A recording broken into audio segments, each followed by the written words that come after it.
It reads, I didn't realize who I was until I stopped being who I wasn't. Bars. Bars. Bars. You know what I mean? Yeah. Hey, man, let's talk about that. Let's talk about it. When the last time you told somebody keep their head up because you concerned about them. Stick and move, we can get it done. Call it unity, it ain't no way around it. Cultivating, we get motivation from the big guy. We don't play about them. Going hard for the game, showing love, don't tolerate hate around it. Sticking to keeping it real, we never keep up with the scope. Wanna be more than do more than most. Wanna be more than do more than most. This episode is brought to you by Lucilla's Cleaning Service, where your cleanliness is our business. Now, this company specializes in commercial and residential cleaning.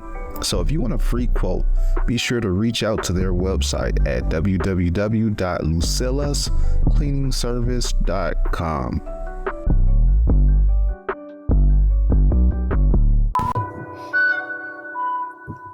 Yeah. Brother, what's up, man? What's up? Good? Yeah, man. Hey, we got a podcast. Let's talk about it. How you see your mother head down, you ain't lifting more, you just walk around. How we tell our kids do better, but we never taught them how to go about it. When the last time you told somebody keep their head up because you concerned about them. No muzzle SK. Call it unity. All right. Cultivating, we get motivation from the big. Hey, man, I just had to do that to get my juices flowing, man. What's happening, people? Welcome back to Be More to Do More podcast, where we help you. What's our tagline again, man? Become the person you need to become. Oh, yeah, that's it. Well, do the things you're called to do. I got to keep practicing that, man. Where we help you become the person you need to become to do the things you're called to do. Your boy Tone in the building, and Henry Allen Harton. The what? Third. Don't forget the 3. Guess what, bro? What's up, man? Hey, man, we here again. Yeah. And guess what? So we get our second guest. Yeah. Oh, man. We're moving, shaking. Hey, man. And I'm going to tell you, this is a special guest. Yeah. Not that the last guest wasn't special. That last guest was very special, just to make sure she know that. But we got another special guest here, man. I met this brother I think before I got married. I want to say 7 to 8 years ago. Wow. And brother's just really dope, man. At first he was real quiet and kind of intimidating, you know what I mean? But then just having it, I was like, man, but he got this aura about him, man. Cause it's I can tell he's a good brother. Yeah. You know what I mean? So I don't know how we started talking or how we started even following each other on Instagram, but I know there was conversations and we would see each other on a weekly basis when I was working with Hugs and Hope.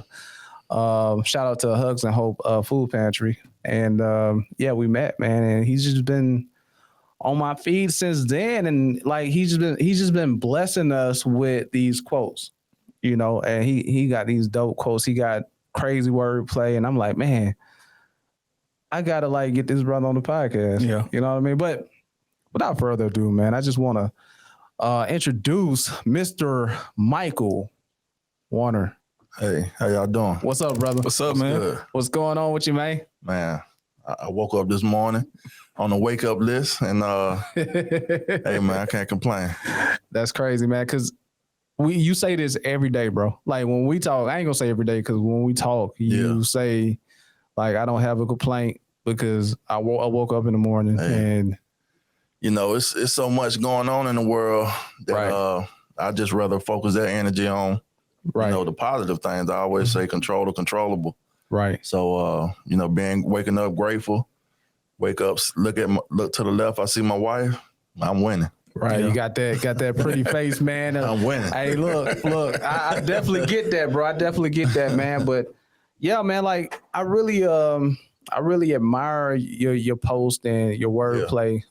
Your name is Big Mike the Poet. Big Mike, number one poet. Big Mike, number one poet, man, because his wordplays are crazy. And bro, he just don't, just talk or create posts where have you ever heard surface based posts where somebody tried to sound deep? Yeah.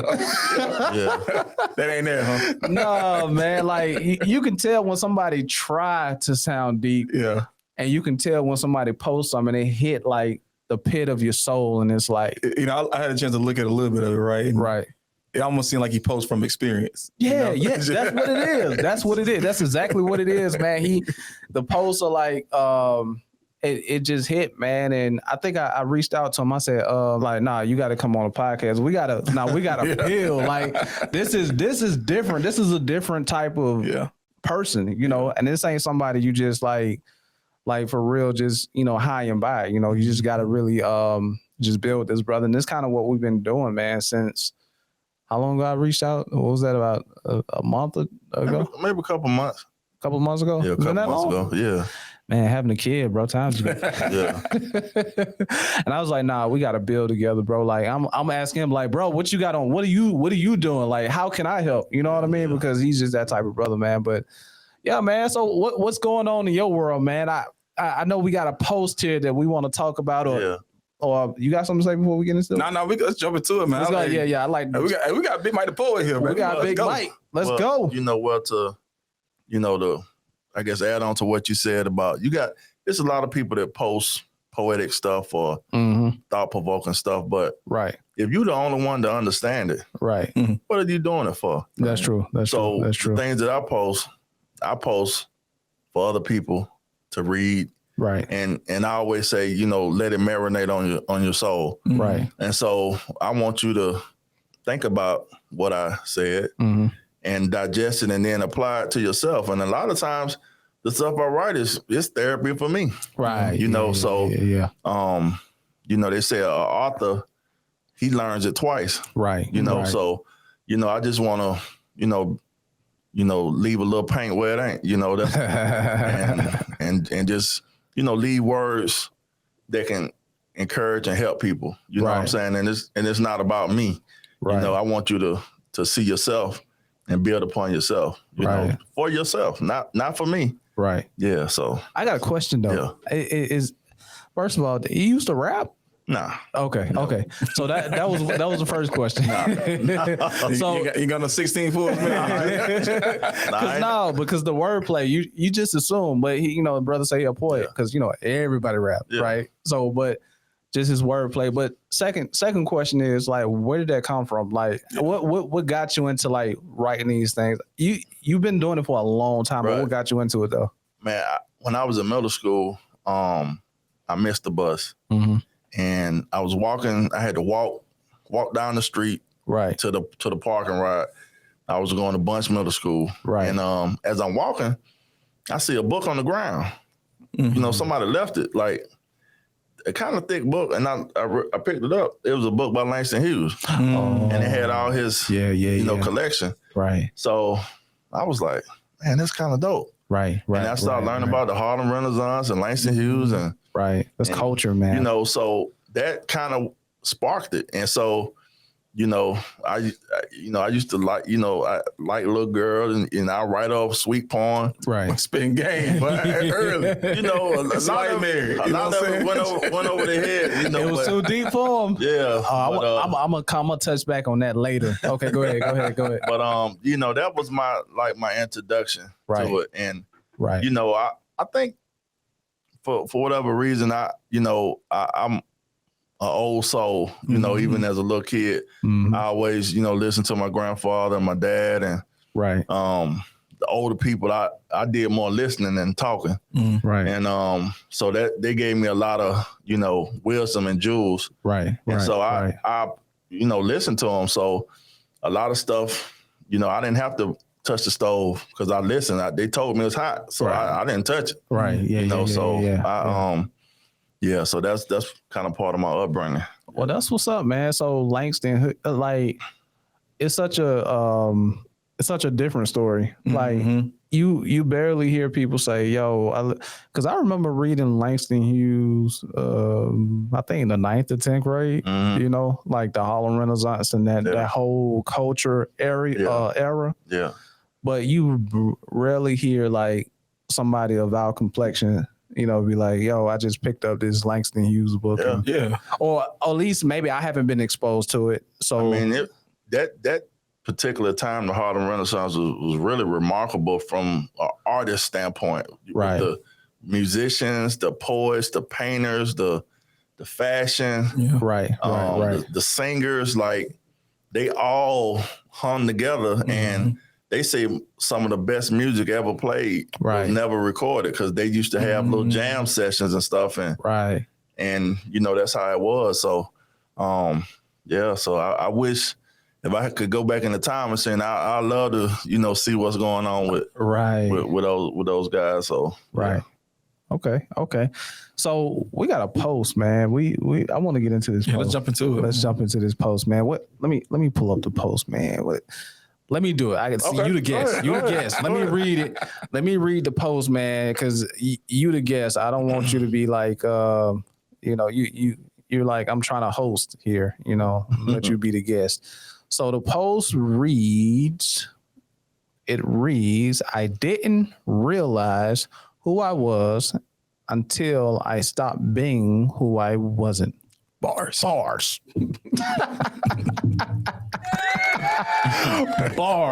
You know what I mean? Yeah. Hey man, let's talk about that. Let's talk about the first part first. Like I feel like it's just it's so deep, right? Like I didn't realize who I was. So who was Mike before? Well, I think when you don't know who you are, you're just trying to get in where you fit in, and a lot of it is due to fear. You know, fear of not being accepted for who you really are. Right. Yeah. Or you haven't even discovered that part of yourself yet. So I think growing up, you know, I was always a big kid. Right. So people thought I should play football. They thought makes sense. You know, they might have thought I was mean or whatever. Right. And without really getting to know who I was or my interests or, you know, because when I tell people I love poetry, I write, they look at me like, what? Like, you know, like I'm supposed to be out here just, you know, with a bone in my mouth or something. So you know, I love to show people that, you know, and I did play football and stuff, but I have other interests. Makes sense. So, but in high school, I kind of watered the poetry down when I got to high school because, you know, that wasn't really cool, you know. So, but when I got to college, that's when I rediscovered it. Yeah. Right. And really start going in. Right. And I think I had to, you know, by that time I grew as a person, as a man. And, you know, I kind of went through some things of self-discovery. So I was like, let me tap back into this. And it felt good. Makes sense. So it felt like you. It felt like me. Yeah. What was that click, man? Because you said I started the journey. You say you started the journey of self-discovery, right? Or what clicked, man? Was it what caused you to pivot into that? Well, you know, as a young man, you go through certain things and you're trying to find yourself. Right. You're trying to figure out what kind of man I'm gonna be. My dad and my granddad and my parents and, you know, my family poured a lot of love and wisdom and knowledge into me. So, you know, you trying to use that and navigate through life.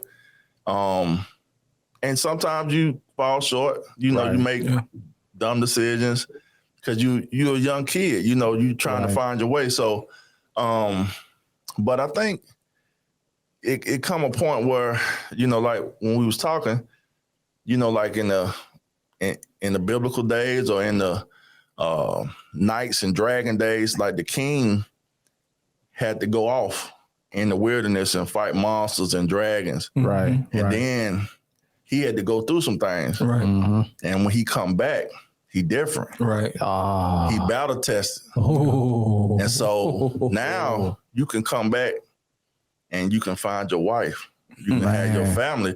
Because now you done discovered who you really are. Yeah. Wow. And that's a walk that you have to walk down alone.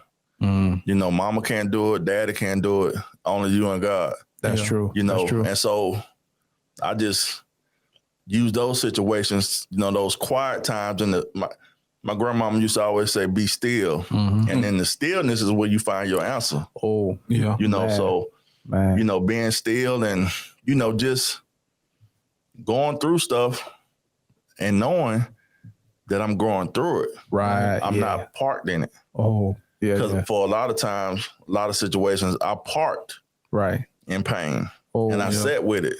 And so, but luckily, it didn't infiltrate my spirit and make me a bitter person. Right. Yeah. It didn't make me a hater. Right. You know, I could still go through my own storm and celebrate somebody else's sunshine. Right. You know, and that's one thing I was proud of myself for, that I could be, I'm talking about struggling, bro. Right. And still celebrate other people and not be a hater. Makes sense. Because I knew if God could do it for them, he could do it for me. And that's how I looked at it. So, you know, yeah. So, you know, you got to just use everything for your good. Yeah. So you was talking about kind of like escaping that fear, right? And did you know, like, when you were kind of going out and doing those things and being intentional about, you know, falling into your purpose, did you know that it was going to be positive at the end, or did you just kind of take a chance on it? Like, what was your thought process during that? Well, I was absolutely afraid, you know, but you have to walk through it, you know, and I felt like at the end it was going to all be for my, you know, my grandmama used to say, you know, use it all for your good. So the scars that I have now, when I look at them, it's proof that something did hurt me. Right. But I healed. Oh, it's a testimony. So when I look at it, I can say it hurt. It's a reference point. Right. It's a reference point to let you know that, okay, I felt this kind of pain and I got through it. Right. And so, you know, when you go through certain things from time to time in life, that's your reference point. Like, okay, I went through way worse and made it through. Right. And it's never a time that I didn't make it. Right. You know, and so, you know, that mindset and just believing, you know, in yourself, because it was, you know, it was a time where I didn't believe in myself. Right. Right. I didn't value myself as, or see myself as a king, so to speak. You know, so, you know, it just come a point where I say, God, I don't know. Just show me. Yeah. Man. You know, and you have to humble yourself and be like, I don't know. Right. Right. You know, just point me in the direction. So, you know, I think when you submit and you let it go and things, you know, God will start to put the right people, places, and things in your life. That's true. That's true. But you gotta let it go and right. You know, a lot of times we think we got all the sense. You know, so for sure. But you have to humble yourself, because he will humble you. That's true. You know, you said something, man, that's so key. A few things I got out of that, and you're the second guest that said this. Like, okay, I think one of the key factors to becoming, you know, the person you called to be, or the person who you are, you know, the key thing to get to that is challenges, right? You know, is obstacles. And then you say you go through it and not stand in it. Yeah, and then it's also about unbecoming. Right. You said unbecoming? Unbecoming. To become something great, you have to unbecome something that's not great. That's true. Yeah. So it's the duality of becoming and unbecoming. And so I learned to praise the obstacles. Right. Yeah. Like, yeah. The obstacles, you know, like a potter, when he's forming the pottery and he puts the clay in the oven. Yeah. The oven and the heat from the oven is not meant to destroy. Yeah. Right. Yeah. The pot is meant to make it. Right. Makes sense. Even though it's in extreme heat, you know, it's real hot in there, but it's not meant to destroy. So I think a lot of times when we go through certain things, we kind of curse the trial and tribulation instead of looking at it like, there's a lesson in this. Yeah, makes sense. And I got to learn something and move. And it's gonna be a day when I look back and be like, I appreciate that. Right. Do you feel like you would have had like any regret? Because like, okay, so you know, we got a lot of people that watch us, and we call them our doobies, right? Our doobies. You know, people out there, you know, they're becoming more so they can do more, right? Right. And sometimes like that fear, overcoming that fear, they may not have had that same type of upbringing that you had. Yeah. You know, talk about your grandparents, you know, your father able to instill that in you to go out and do it. But do you feel like that you would have missed out on something, or what? I guess what it would have meant to you, like knowing what you know now, right? What it would have meant for you to not like face those fears and not go after it. Like, what do you feel like your life would look like if you didn't take that, you know, that leap of faith?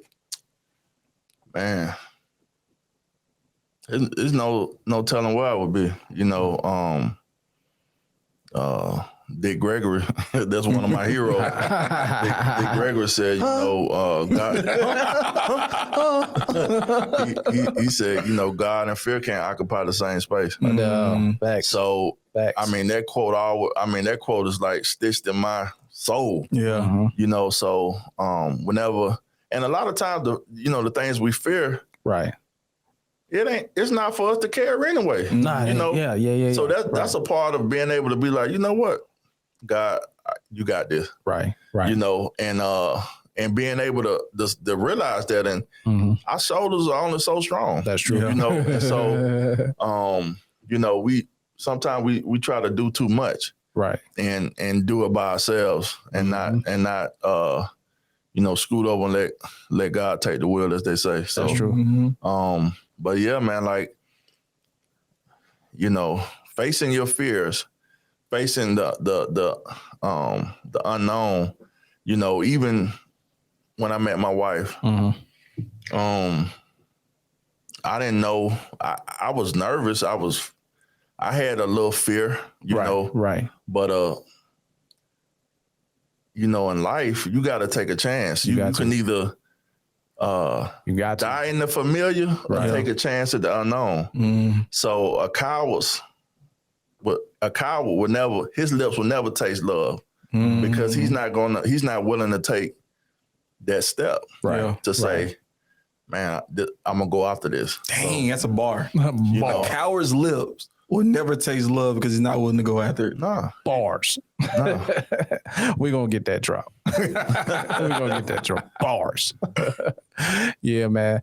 Something else you said too. I told you I was going to touch on it when you said you used to write poetry. And it would go over some of the young ladies' head because it was deep, I'm assuming, right? That was my issue, man, growing up. My dad, he kind of honed me like in a spiritual sense where I would read the Bible, and back then, you know, we didn't really have like internet. So I have a Bible here and a strong concordance here. And I used to have to, you know, operate both and kind of look up what words mean in the scripture. So he was honing me in that sense. And to a default, I became super deep. So when I talk to people, it's like, bro, you just, I don't want to talk because they was all surface. So that caused me to begin a journey of becoming something that I wasn't.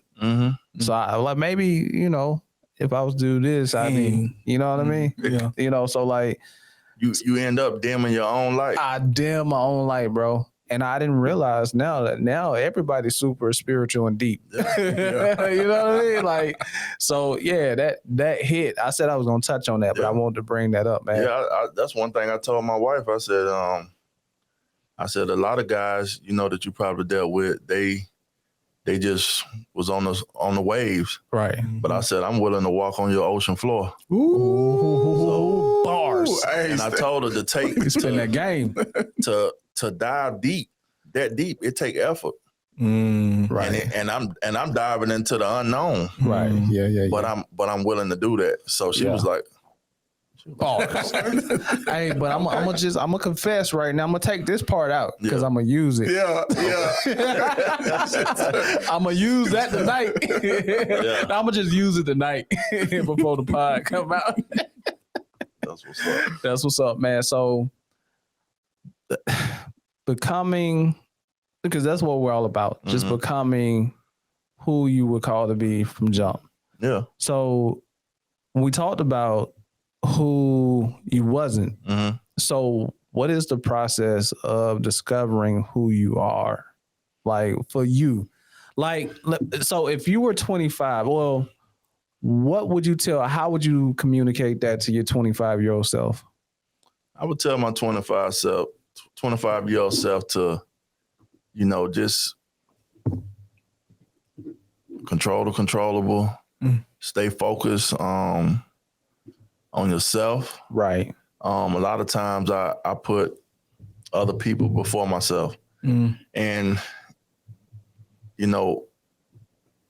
you shouldn't have to set yourself on fire to keep somebody else warm. Oh, there's bars. And then bars. And if they require you to do that, there's something wrong with them. Right. Yeah. So I allowed certain people I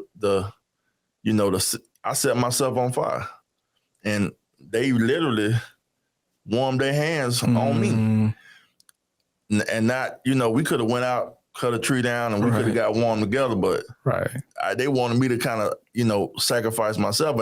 But and the sad part about it, I let them do it. Dang.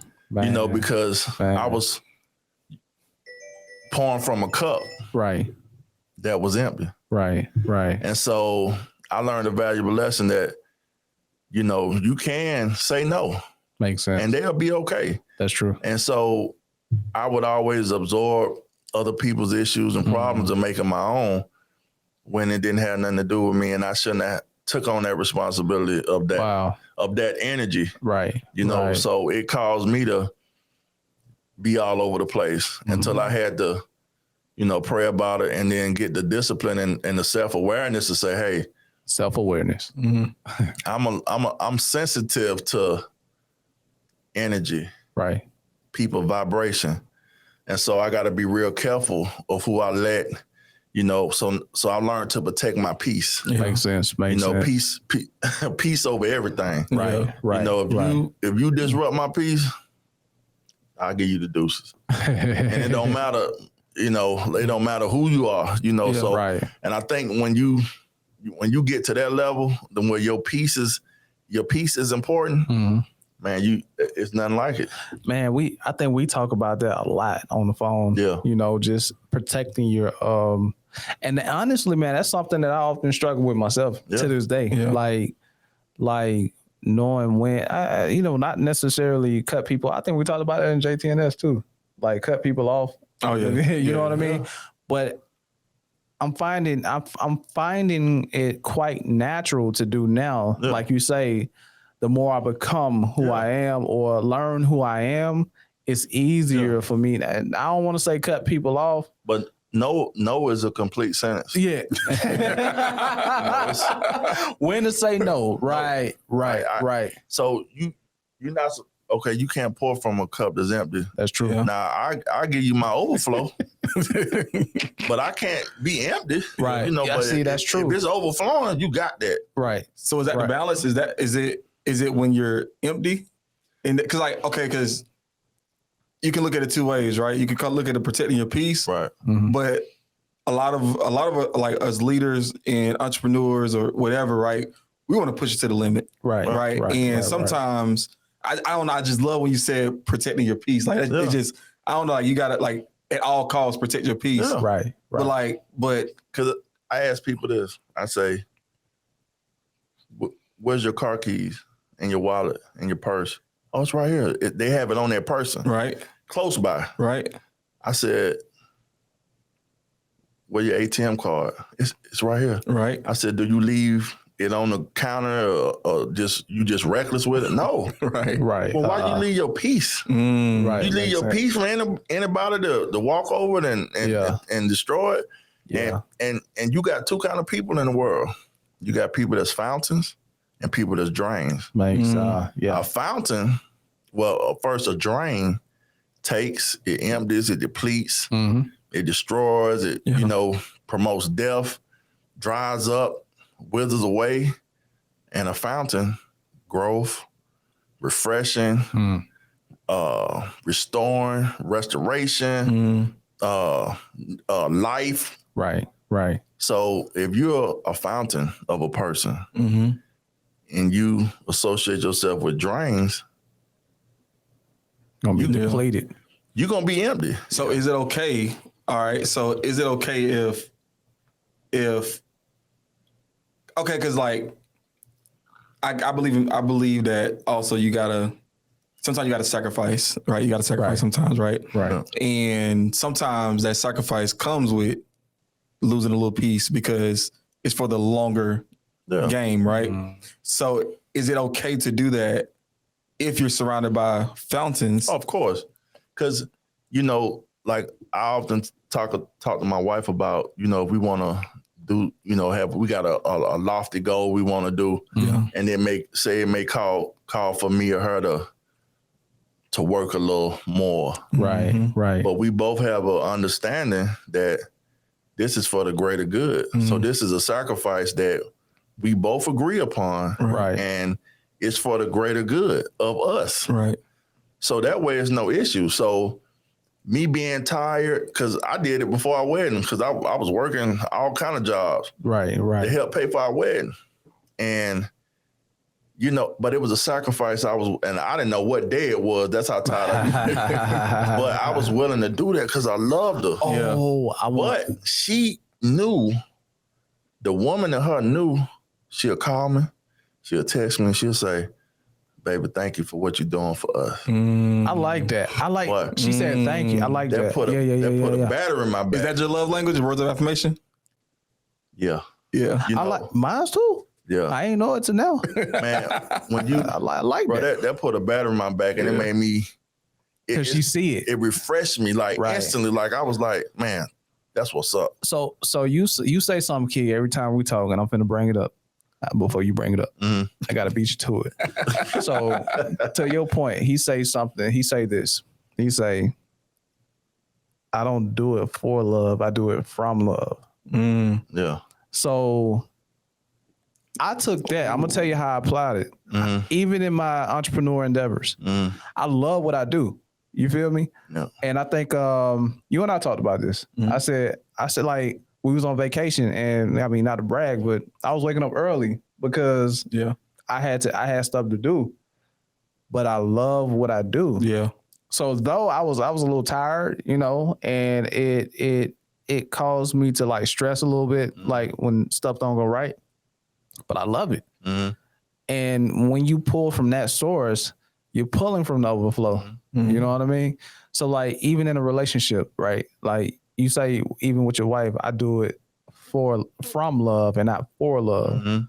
You pulling from the source of abundance. God is love. Yeah. You know what I mean? So even if it like causes you to, it don't necessarily cause you to lose peace. I don't think it causes you to lose peace. I would say it may kind of put a strain on you a little bit, but it would ultimately, what I'm looking for? What's the word I'm looking for?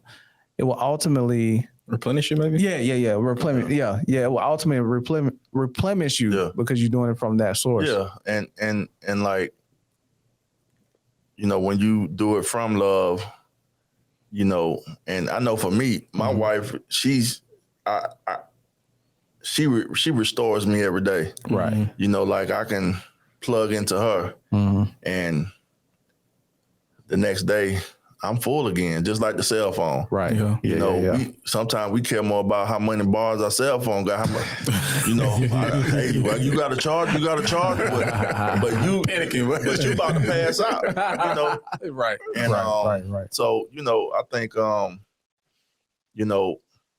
that relation, like being able to just say, hey, when you do it from love, you don't keep score. Yeah. See, I like that. You don't keep score. You don't. Right. I did this, I did that.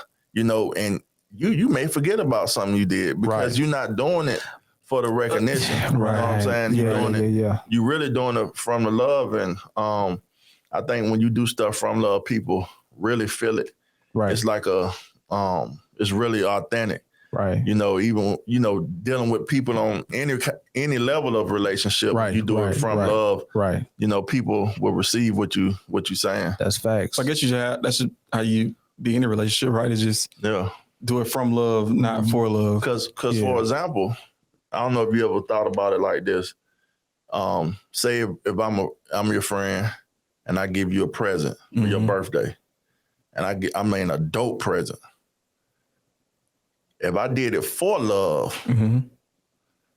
I want you to be like, I want to see you open it and tell me how dope the present is. Right. For me. Right. And for other Let me see you be happy. And for other people to say, oh man, Mike got you. Right. So it's not even for you. It's for you. But if you don't have that awareness, you'll think, oh man, that's what's up. He got me a gift, but he did it for himself, for his own ego and his own, but if you do it from love, you don't, it is what it is. Right. So I might check my gifts for my kids. I might be doing it for the wrong reason. Give me that back.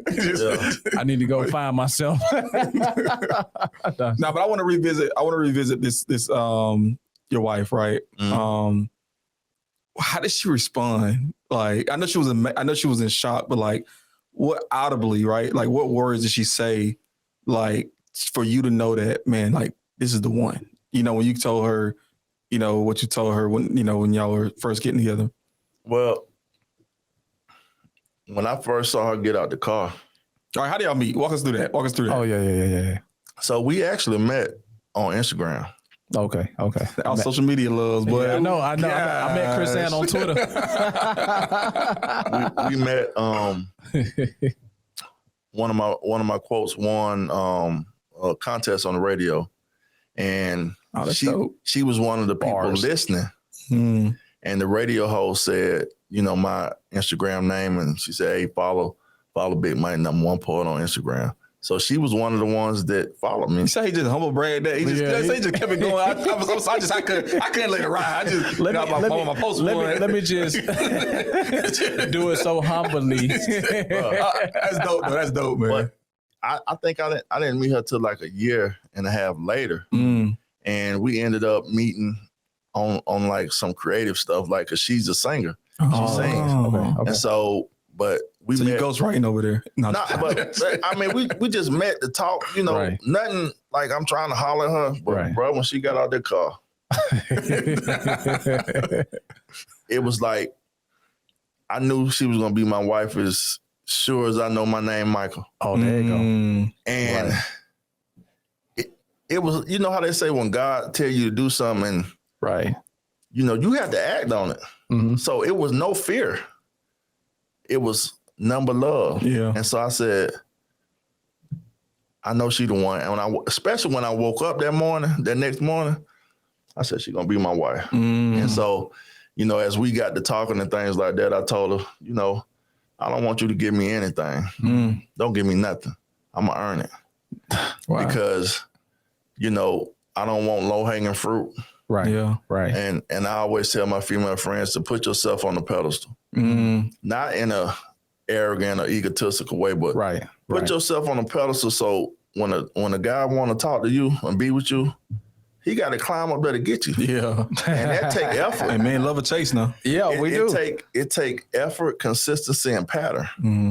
And so that's what I told my wife that I would show her: effort, consistency, and pattern. Right. And I said, that'll be who I am. You got to walk us through them 3. You can't just say, he just dropping stuff. Give us 3 points. Well, your effort is, how much you try. Okay. How much you showing her that you're making her a priority. Right. You showing up, you calling, you being concerned, you doing the little things, asking her how her day was, how you feeling. Do you need anything? What can I do for you? Yeah. And the pattern is over a certain period of time, I've been doing, calling, checking on you. Makes sense. Consistency. So now I've created a pattern. Right. This is who I am. Yeah. Character. Right. And so the consistency is, how long you doing it. But I always say, this is one of my new recent things is consistency or consistent, but it's persistent too. Yeah. Persistence is doing it in spite of any obstacle, Right? Okay. any heartache. Right. You know, that's kind of like when she'll text me and say, I love you. And I say, I love you more. Right. It don't mean I love her more than she loved me. I love her more than any trial, tribulation, struggle, obstacle. More than anything. I love you more outside. than Dot. Bars. So Wait. that's Okay. I gotta get that out of the way. That's when I say I love you more, you know. So, Yeah. Wait, hold I on. gotta set my game up. I'm gonna use that too. But hey, I might hide this pod from Chris Ann because I might let her see her next. yeah. Yeah. Wait, what did he say the third one? Yeah. He did. Effort. Okay, you say effort, pattern, and consistency and persistent. Okay. So you go ahead. Go ahead. Okay, so all right, because I gotta go deep into the relationship stuff. Because I just know, I mean, you know, we talked about entrepreneurship and leadership and you know, being in relationships and that whole thing. Let's do it. I think it's just is wonderful to hear, you know, the love that you have, the affirmation that you have for your wife, right? Yeah. But I want to know, right? Because like the effort, the pattern, and the consistency, right? Right.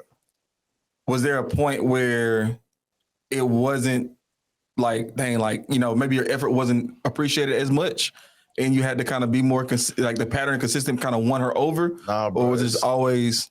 Man, I it's such a blessing because, you know, I look at, you know, all the love that you had in your life, Right. all the love that you gave out to different people, and say it didn't work out.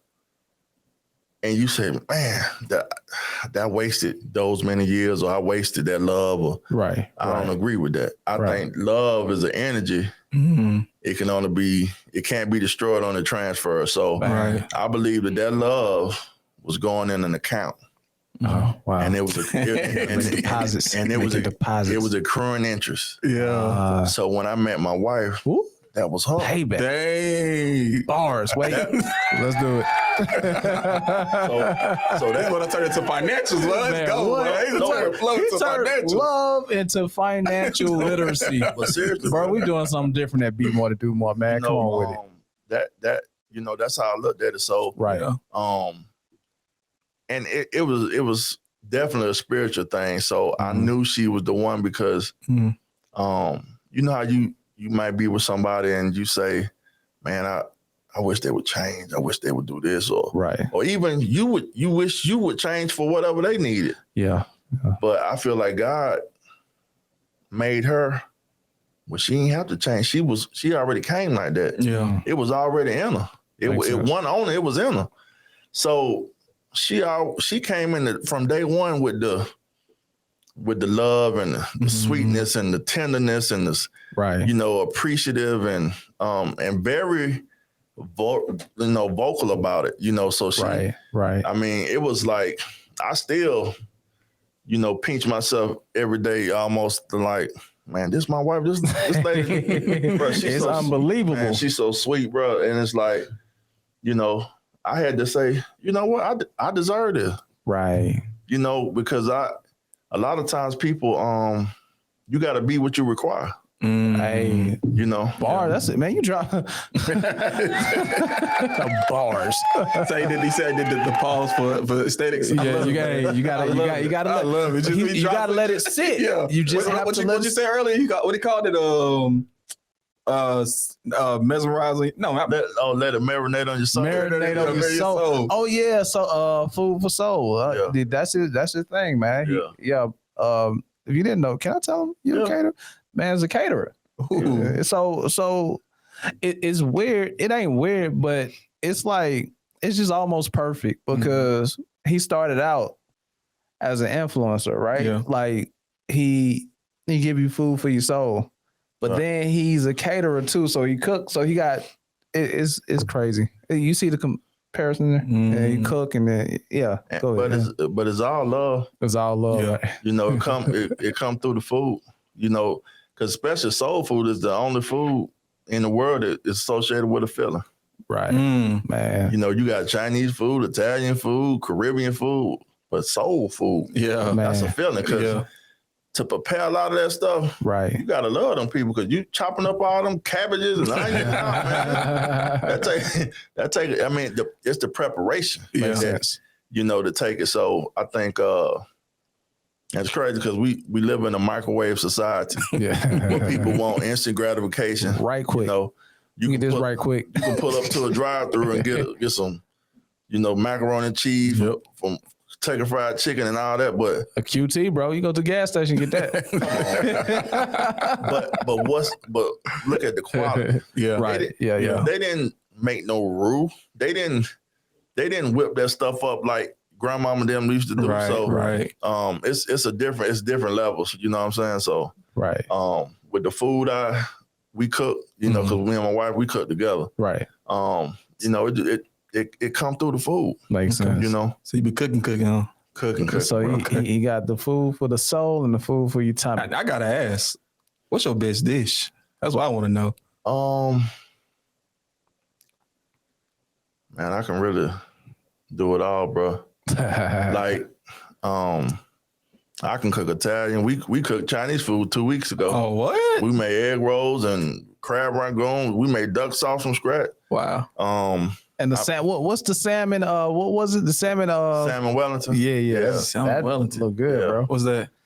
I got pictures, man. It's salmon with it's seasoned, and I roll the dough out, and then I make some sauteed spinach, cream cheese, mozzarella, lemon zest, all the seasonings. I mix it up, and I put that on top of the salmon, and then put the dough on top, make some little vents in it, brush it with the egg wash, put it in the oven, and then when it's golden brown, it's like a salmon pie. Yeah. Canelo love that. Oh yeah, for sure. My wife love to cook too. Don't drive, because you're going to sleep. It's over with. So all right, let's get into the business then, right? Okay. What made you decide to go into, feeding people's his body is in the yard to feed souls, right? Well, so many people that had our food would always say, "Man, y'all need to do something with this." And I just learned how to cook like maybe 10 years ago.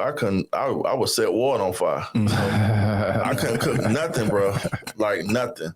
But I end up, asking my grandmother, because she was still living at the time, how to cook a little stuff. I would ask my mom. And so I got, my confidence, and I was like, okay. To now, bro, I can throw down. Wow. And so I just felt like it's something I love to do. It's something that I do for free. And so, and so many people that I really respect and love came to me and said, Mike, you might need to, start, selling some plates or get a food truck or something like that. So, so I'm giving it a chance because I feel like, it just comes so easy to me, and we love to do it. Wow. So, and then also cooking the food, I'm able to have a conversation with people. Yeah. Right. So they gonna get they gonna get fed both ways. Yeah. So yeah. So what's the name of the restaurant again? Or the business? It's called Yummy Goodness. Yummy Goodness. Yummy Goodness. So I'm realizing something here, Mike. I didn't realize who I was until I stopped being who I wasn't. Mm-hmm. I'm saying, like, from your testimony, because I see it as a testimony, like a lot of stuff is just rolling out in your life, like from your wife, from, the love that you have with her to your newfound love for cooking after, after 10 years. Like, is that something that you attracted when you became or start becoming the person you are now? Well, I can say, when I met my wife, bro, everything changed. Okay. Okay. At the time when I met my wife, I didn't even think of myself as a king. At the time, okay. I guess I was coming out of the stage of healing and the final stage of self-discovery. See, that's it. Right. Go ahead. That was your reward, man. And so I didn't really believe in myself. Right. At the time when I met my wife. So when the first day I met her, she said, you're a king. Ooh. I like,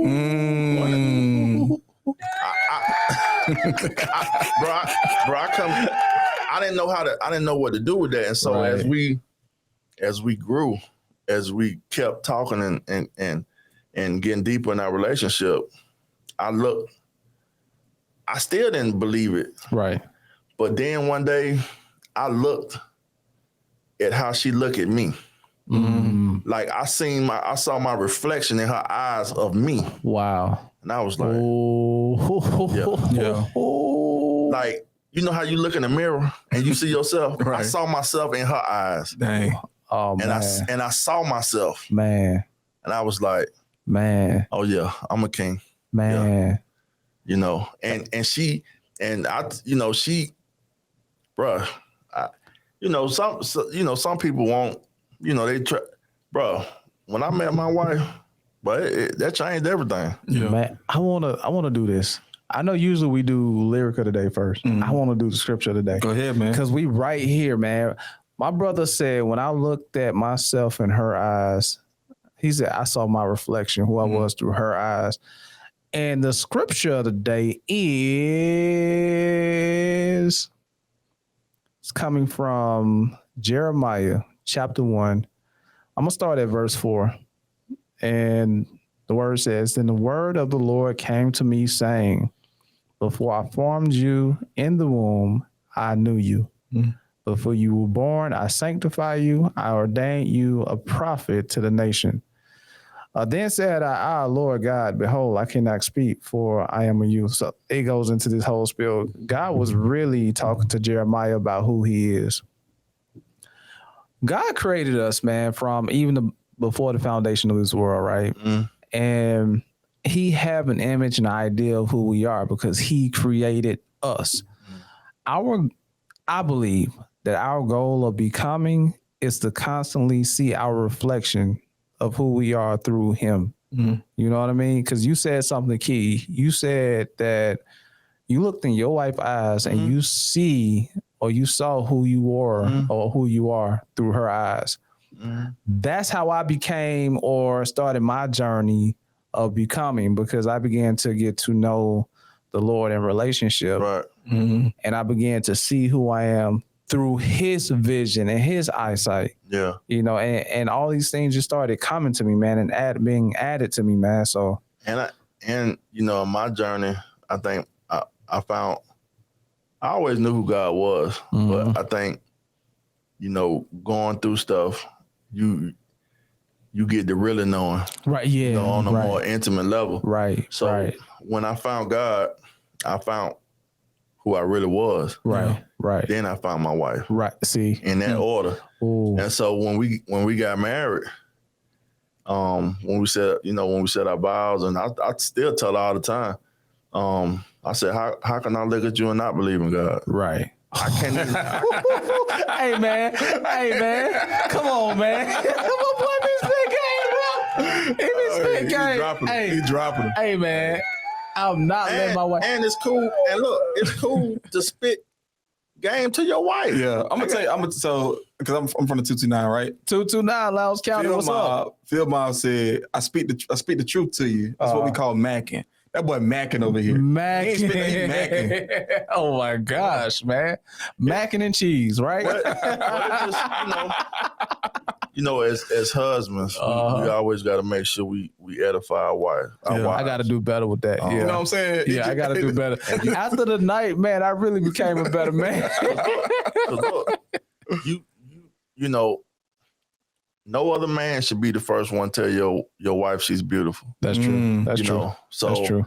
I hear you do that too, though. I hear you. I be seeing you do that just to give you and make sure you notice. Yeah. Right. Like when she get a different nail color, get a hair done. Yeah. So, pay attention to that. Say, hey, man, it mean the world to them. Right. Because you paying attention, you looking, you're present. Makes sense. And you have to be intentional with it. Makes sense. And I often tell Penny, you my wife, but we go together. And I'm a girlfriend. And I'm gonna court you.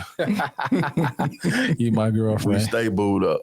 Right. That's beautiful. You met your wife when you I love it first. I remind me of a story I thought I met my wife, when I was doing a dorm storm one day. I was passing out we had this love conference we did every year with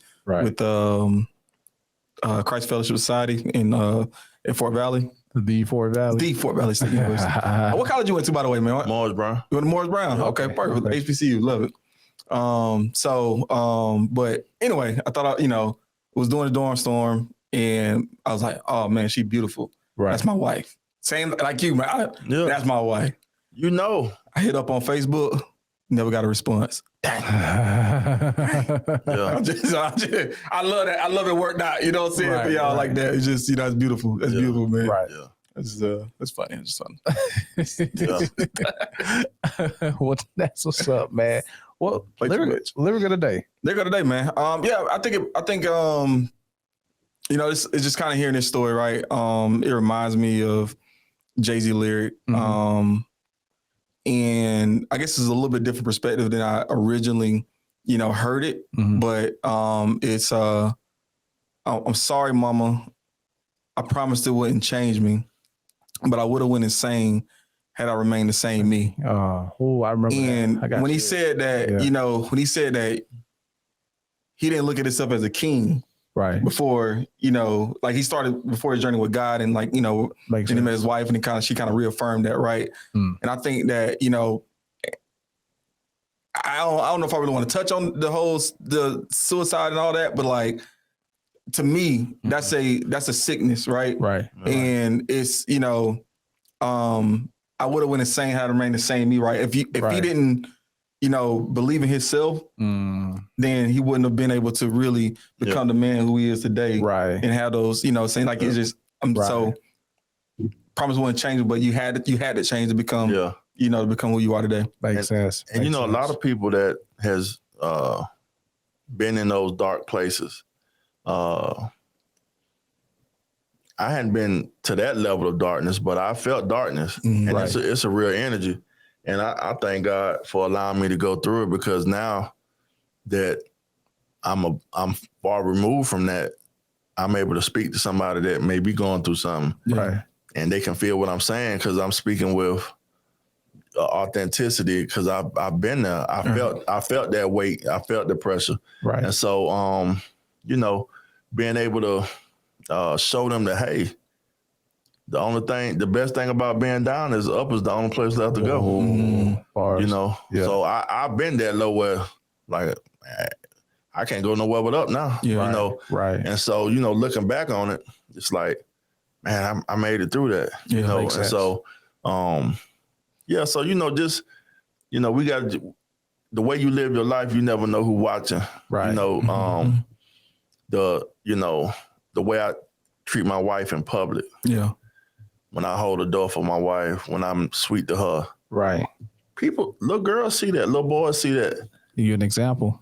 Right. Right. We examples. Yeah. And I want to change the narrative. Right. That you can be a black man, you can be cool, you can be swagged out, dripping with swag and all that, and still be married, still be in love with your wife and be booed up with your wife. That's cool. And, that's what I'm on. That's what I promote. So that's really cool, man. That's really cool. I promote that too, because you think about a king. The king only has a queen. Yeah. You know what I mean? And that's just what it is, and it brings you to a point of focus where you can focus on being intentional. Yeah. And focus on your purpose, man. Yeah. So I think, and I think too, your wife, I know for me, I was I always describe myself as like a ship without a sail. Mm-hmm. When I met my wife, she became my sail. So what does a sail do? It gives you direction. Mm-hmm. It gives you speed. You can let it up. So now you got speed and direction. Yeah. Right. Before I was just floating in the way the wave would take me. Now I got that direction, and she, man, ain't nothing like having a woman that pray for you. And that speak life into your life. Right. If I told Penny, babe, I think I'm about quitting my job. I want to be a clown in the circus. He said that's so serious. She would say, "Are you serious?" And if I told her I was serious, right, she would have noses and makeup, and she gonna be like, "We're gonna be the best clown you can be." Right. If you're gonna be a clown, you're gonna be the best one. Bro, and so, man, it's real, you know, humbling and a blessing to be like, you know, God loved me so much. He blessed me with a wife like that. Right. Come on, bro. Yeah. You know, at the time I'm like, wow, this, you know, because you start to question like, do I deserve this? But you do. Right. Yeah. Right. You deserve it. I think that's a humbling thing too, because you know, you asking yourself, do I deserve it? It's like you appreciate it. You know what I mean? So you're gonna do what it takes to show your appreciation. You know what I mean? And that's deep in itself, bro. Yeah. That's deep in itself. Yeah. My you know, you gotta treat your marriage like a bank account, make more deposits than withdrawals. Right. And a lot of financial literacy, man. A lot of guys are in the, what they call it, insufficient fund. You in a negative, sir. Yeah, your credit ain't good, you know. So right. Yeah, a lot of times, you know, dudes be talking and, you know, like they want to, you know, I got a good friend of mine.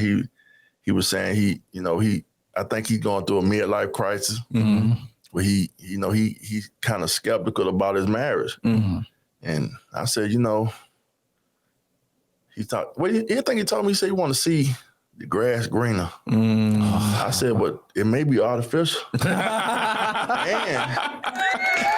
I told him the grass is greener where you water. Hold on, bro. Facts. Oh man. The grass greener where you water it. You ain't watered your wife, Right? How can you complain? Right. Well, see, this leads me to this point of what you said from the jump. You said that if you're depleted, you really don't have nothing to give. Yeah. And especially if you're not living from an abundant source, God is love, you're looking to take away from. Yeah. You know what I mean? And that goes back to, I didn't realize who I was until I started being who I wasn't. Yeah. You know what I mean? For me personally, like a lot of my challenges came because I was being somebody I wasn't. Yeah. You know, and it had to put me to the test to take away these artificial thoughts, these artificial perspectives, so I can see things according to truth. Yeah. You know, so you know, that way I am able to give from an abundant source. Yeah. You know. And then you have to separate yourself from, just because something is normalized doesn't make it normal. Right. You know, toxicity and, you know, is become normal. Right. You know, but it's not normal. No, it's normalized, but it's not normal. It's not normal at all. You know, not normal.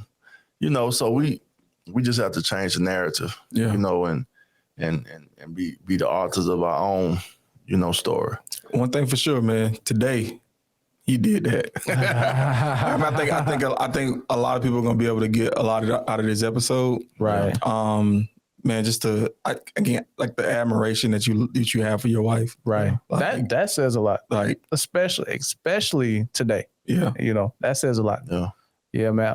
What can they find you, bro? I'm on Instagram, Big Mike #1 Poet, and you know, I put a lot of jewels out there. Yeah. I post a lot of stuff, food. I post the food I cook. I post stuff I write. You know, and I'm just I want to be one of them kind of people that, you know, when they enter the room light up. Mm-hmm. But you got some people when they leave the room light up. But I want to light the room up, not for you to see me, but for you to see yourself. Amen. Amen. I am the light of the world. Yeah, amen. So amen. It's all from the love, not for the love. Amen. And what would you want to leave the people with, man? I would say, you know, man, just be kind. Be kind. Try to serve somebody other than yourself. Bet. And and show somebody, your humanity, because I still have faith in humanity, and I love to see humanity at work. Mm-hmm. And, so I, being kind to somebody, a stranger, somebody that's in need, it don't cost you nothing. Right. And it can mean the world to them, and you could change their whole trajectory. So makes sense. Just be kind. Be kind. And be kind to yourself. Okay. Oh, that's important. Yeah. See, bro, like we can. There's so many podcasts. We can start from. It's so many ways we could have went. Like, Look, I'm thinking about, bro. We can talk. Yeah. You got any last word, brother? Man, I like to be kind to yourself. I love to be positive, and because you got to be more to do more. Doobies. And I want to leave you with this famous quote. I didn't realize who I was until I stopped being who I wasn't. Bars. Let that sit. Let that marinate. Anyway, you guys be sure to like, subscribe, share this information. Please. Hit the bell. Hit the bell. Hit the bell, man. Hit the bell. We good? Are we done? Did we go over everything? I think we hit everything. You hit everything, Mike? Yeah, we could talk all day. We're gonna finish this on the phone. An exclusive, a Patreon conversation. That's awesome. Cool. And we are out. Somebody keep their head up, you concerned about them. Stick and move, we can get it done. Call it unity, it ain't no way around it. Cultivating, we get motivation from the big guy. We don't play about them. Going hard for the game, showing love, won't tolerate.